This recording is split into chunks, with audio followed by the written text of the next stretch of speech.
Happy New Year to everyone! And Happy New Year to my family! Boring ang New Year dito sa Middle East. Kumusta ang lahat? Family Casilio and Family Liluan, Family Antanoy and Family um, Casilio. Sa Family Casilio, Happy New Year to everyone! To all my family, Cebu and Manila.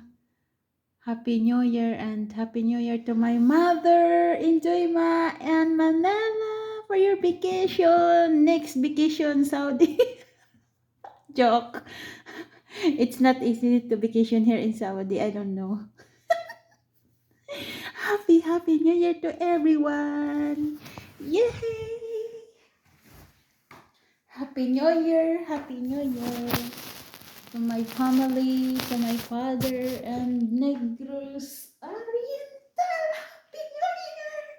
More blessings to come. Happy New Year to everyone! Yay!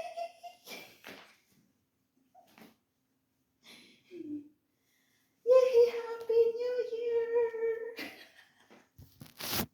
Kamusta kayong lahat? Natutulog ako na. Trabaho, walang uso ang New Year dito sa Middle East. Kumusta kayong lahat? Sana happy kayo sa New Year. And God bless to everyone. See you for the 3 years or see you for the 4 years. Tatanda tayo dito sa Middle East pero joke lang. You know, I just found a real guy someday or in one day when I'm go back home in the Philippines. Yes! Let's welcome to my new journey! I have land in my life, not only in my life, on my family, my mom, my dad. I'm to be proud, to be supporting. I'm to be proud. OFW or housemaid or kadama here in Middle East. Still be strong. I know God's always here for me, to helping me how to be a strong woman. Because I have obligation and the Philippines every month, and then my task it's not finished.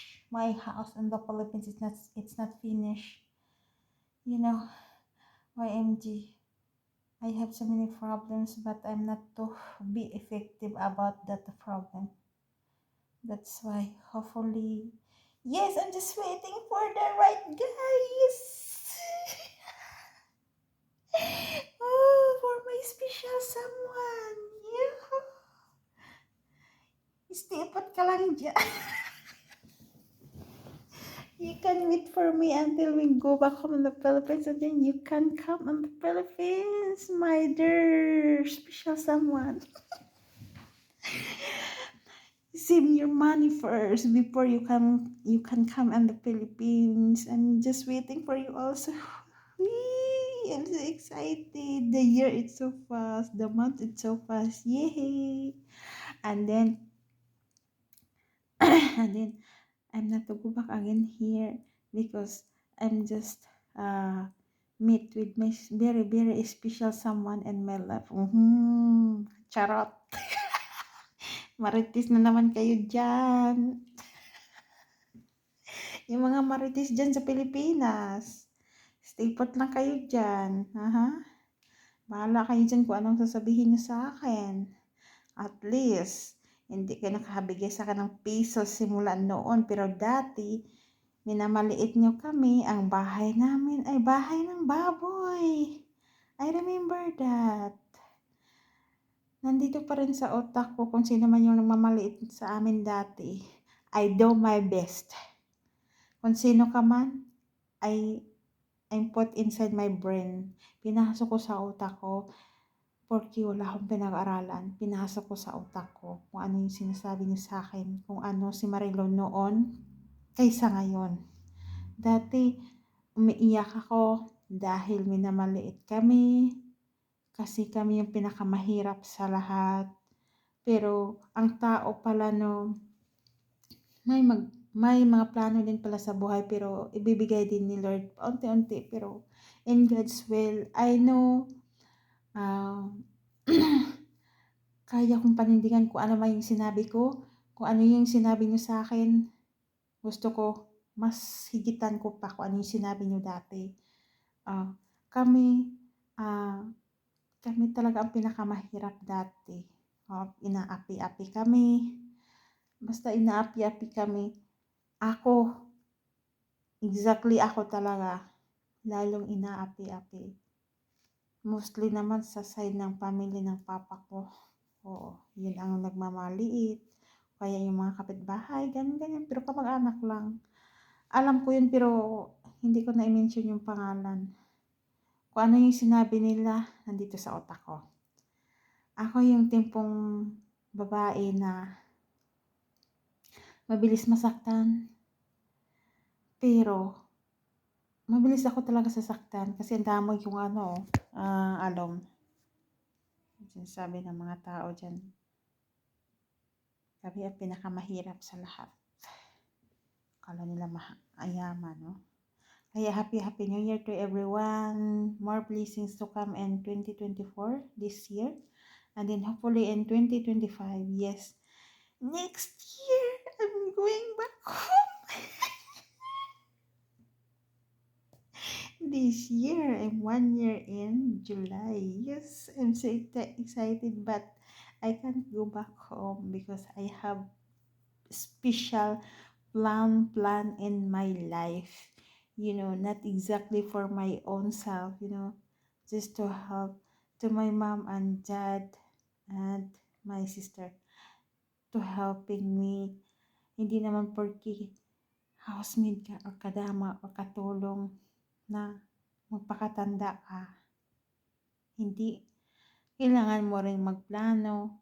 Hindi ka rin pwedeng walang plano.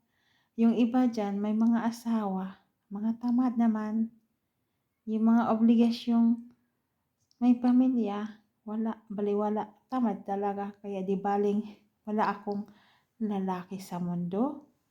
Di baling magtrabaho ako, at least may pangarap din ako sa buhay, hindi yung puro kalandian. Ako yung tipong babae na kung ano yung sinabi ko, pinanindigan ko. Kung ano yung sinabi ng mama ko dati, tsaka yung tita ko, pinanindigan ko. Kung ano din yung sinabi ng papa ko, sinusunod ko. Ako yung tipong anak na hindi marunong magtanim ng galit. Ako yung tipong anak na palaban. Ako yung tipong anak na maawain. Ganon. Ako yung tipong babae din na kung ano yung sinabi ng kapitbahay or kamag-anak na ganyan-ganyan, si ganyan, gagaya ng ganyan. Hindi po ako gumagaya. Gusto ko kung ano yung sinabi, panindigan, mas higitan ko pa. Ganon. Kaya, nagpursigi ako na makapunta dito sa ibang bansa. Hindi baling housemaid kadama, katulong. Sa kaya ko, I do my best. Kasi alam ko sa sarili ko na kaya kong gawin. Kung ano yung mga pinagsasabi nila dati. Hinapi naman talaga kami dati. Naisip ko lang kasi, naalala ko lang kasi yung mga pinagdaanan ko. Until now, 2024, nanunumbalik pa rin yung mga pinagdaanan ko na ako, 38 na ako. Itong 2024, mag-39 na ako. Pero, hindi naman din ako nanghihinayang na dalaga pa ako dahil may mga pangarap ako sa buhay. Ako yung tipong babae na may plano talaga sa buhay. Hindi puro kalandian. Kasi alam ko sa online, hindi yan totoo. Hindi yan seryoso yung mga lalaki sa online. Puro laro lang yan. Kaya ayaw ko munang umibig. Tsaka ayaw ko ding magsagot ng mga kamag-anak dyan. Bahala kayo dyan. Kaya, I'm very strong. I know Papa God just be here for me always to help me what I have done in my life, not only in myself, to my family, to my mom and dad. Because I have sister disabled, that's why I need to help too, you know. And thanks, and God bless you. Thanks for watching, and be kind, and God bless you. Pasensya na sa napaiyak ako. Naalala ko lang yung mga pinagdaanan ko. And God bless you to all. And love you all. Happy New Year to everyone.